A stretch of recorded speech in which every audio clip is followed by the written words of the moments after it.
పుంగనూరు పర్యటనకు వెళ్తున్న రాజంపేట ఎంపీ మిథున్ రెడ్డిని తెలుగుదేశం పార్టీ కార్యకర్తలు అక్కడ అడ్డుకుంటామంటూ ఆ, భీష్మించి కూర్చున్నారు. మరోవైపు తిరుపతిలో పెద్దిరెడ్డి నివాసం వద్ద పోలీసులు మోహరించారు. ఆయనకు నోటీసు కూడా ఇచ్చారు, మీరు బయటికి వెళ్ళకూడదంటే. ప్రస్తుతం మనతో మిథున్ రెడ్డి గారు ఉన్నారు, ఆయన అడిగి తెలుస్తుంది. సార్ చెప్పండి, ఇది దేనికి సంకేతం? గతంలో మీరు కుప్పంలో చేసిందా, కుప్పంలో మీరు అడ్డుకున్నారనే ఒక ప్రచారం కూడా జరిగింది, దానికి ఇది ప్రతీకారమా? కుప్పంలో బిగ్ టీవీ మీరు కవర్ చేస్తారు కదా, ఏ రోజు అడ్డుకున్నారండి చంద్రబాబు పర్యటనను చాలా వరకు అడ్డుకున్నారని? ఏ రోజు అడ్డుకున్నారు? మీరు కూడా మీరు మీడియాలో ఉన్నారు కదా, ఏ రోజు అడ్డుకున్నారండి? ఇవన్నీ ఊరికే ఉత్తమ మాటలు చెప్పారు తప్పు. ఏ రోజు ఎవరిని అడ్డుకున్నారు? ఈ ప్రచారం మా ఊర్లో కూడా వచ్చి ప్రచారం చేశారు. ఎప్పుడు ఎవరిని అడ్డుకున్నారు? ఇది ఎందుకు చేస్తున్నారు తెలుగుదేశం కానీ ప్రభుత్వం కానీ? ఇది పుంగునూరే కాదు, రాష్ట్ర వ్యాప్తంగా ఒక కక్షపూరితమైన వాతావరణం తీసుకొచ్చారు. వైసీపీ వాళ్ళందరినీ భయభ్రాంతులు గురి చేసి ఒక కొత్త ఒరవడి తీసుకొచ్చారు. ఇల్లులు కూల్చడము, చెట్లు కూల్చడము, ఒక ఫ్యాక్షన్ నియోజకవర్గాల్లో ఉండే పరిస్థితులు ఈరోజు తీసుకొస్తా ఉన్నారు. ఇది చాలా దారుణమైన పరిస్థితి అని చెప్పి కూడా నేను తెలియజేస్తాను. పూర్తి స్థాయిలో రాజకీయంగా మీరు కానీ మీ తండ్రి కానీ వైసీపీలో యాక్టివ్గా పాలిటిక్స్ చేసినందుకేనా ఇది? ఖచ్చితంగా ఉంటుంది. ఇప్పుడు ఎవరు వైసీపీకి బలంగా నిలిస్తే వాళ్ళందరినీ కూడా టార్గెట్ చేయాలనే ప్రయత్నం చేస్తారు. కానీ ఇవన్నీ ఎదుర్కొనేదానికి సిద్ధంగా ఉన్నాము. వీటికన్నిటి కూడా అదిరేది బెదిరేది లేదని చెప్పి కూడా తెలియజేస్తాం. గతంలో ఏదైతే చంద్రబాబు పర్యటన సందర్భంగా చంద్రబాబు పర్యటన రానికుండా పుంగనూరులో గొడవ చేశారు, ఆ తర్వాత తెలుగుదేశం పార్టీ కార్యకర్తల మీద పెద్ద ఎత్తున 600-700 మంది మీద కేసులు పెట్టారు. ఇవన్నిటికి మీద వారు ఏదైతే పెద్దిరెడ్డి రామచంద్రరెడ్డి కానీ ఆయన కుమారుడు కానీ మాకు వివరణ ఇచ్చి రావాలంటూ తెలుగుదేశం పార్టీ కార్యకర్తలు అంటున్నారు. దీనికి మీరేమంటారు? సో మీ బిగ్ టీవీ రిపోర్ట్స్ వీడియోలు తీయండి. పుంగనూరులో తెలుగుదేశం నాయకులు పోలీసులు వెహికల్స్ కాల్చి పోలీసులు గాయపరిచి కళ్ళు కూడా పోయింది ఒక అతనికి. సో దానికి కేసులు పెట్టారు. వైసీపీ టీడీపీ ఎప్పుడు గొడవలు జరగలేదు. మీరు 5 సంవత్సరాల రికార్డులు తీసుకోండి, ఎప్పుడు కూడా చంద్రబాబు పర్యటనో లేకపోతే ఇంకోరినో ఎక్కడ ఇప్పుడు కాదు, గత 20 సంవత్సరాల్లో ఏ పార్టీ కూడా చేసిండదు. ఇవన్నీ కూడా కొత్త ఒరవడి. గత ఎలక్షన్ ముందు సంవత్సరం ముందు పోలీసులు వాళ్ళని కాల్ చేసి పోలీసులందరినీ కూడా గాయపరిచి వాళ్ళందరినీ వీడియోలు అన్నీ కూడా ఉన్నాయి, మీరు చెక్ చేయండి. మీరు ఎక్కడ కూడా ఇప్పుడు యూట్యూబ్లో కూడా చెక్ చేయండి.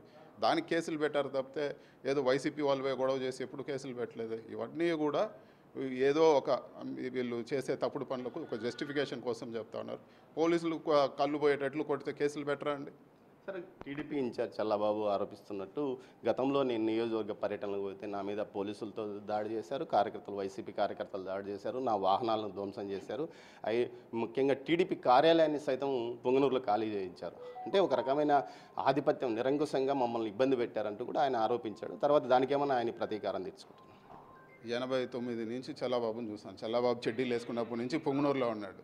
చల్లాబాబుని ఈరోజు చంద్రబాబు నాయుడు ట్రాప్లో పడ్డాడు. చంద్రబాబు నాయుడు వచ్చి నువ్వు ఇవన్నీ చెయ్యి అని చెప్పి రెచ్చగొడతా ఉన్నాడు.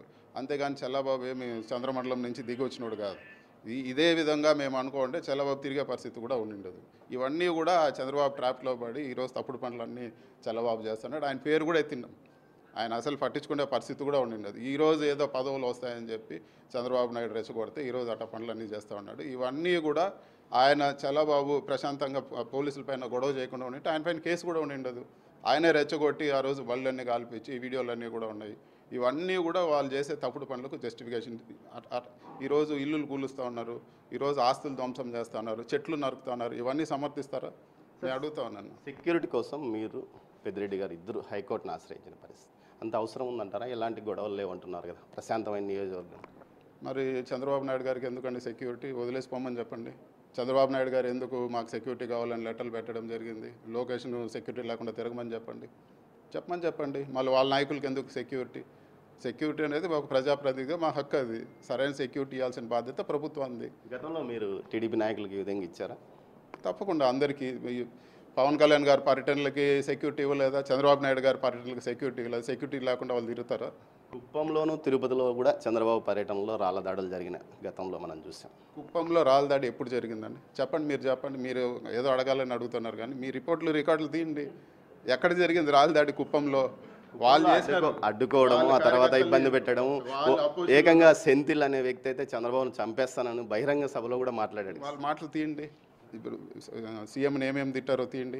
ఎవరో ఒకరు చిన్నోడు మాట్లాడిన దాన్ని తీసుకొచ్చి అదంతా పార్టీకి పూస్తే అట్లా. ఇవన్నీ ప్రతీకారమైన గతంలో మీరు 5 సంవత్సరాలు చేసిన దానికి వీళ్ళు ఇప్పుడు ప్రతీకారం చేస్తున్నారంటారా అని మీరు జస్టిఫై చేయాలనుకుంటే ఎవరు ఏం చేయలేరు. ఇప్పుడు గతంలో ఏదో చేశారని జరగని దాన్ని క్రియేట్ చేసి ఈరోజు ఏదో అవుతుందని చేయాలంటే దానికి ఎవరు, మీరు జస్టిఫై చేయాలంటే దానికి ఎవరు ఇది చేయలేరు. పుంగనూరు పర్యటన మీరు మరి ఎప్పుడు ఈరోజు వెళ్తున్నారా లేకపోతే మీరు? 3వ తేదీ వరకు పార్లమెంట్ ఉంది. నేను పుంగనూరులోనే ఉంటాను.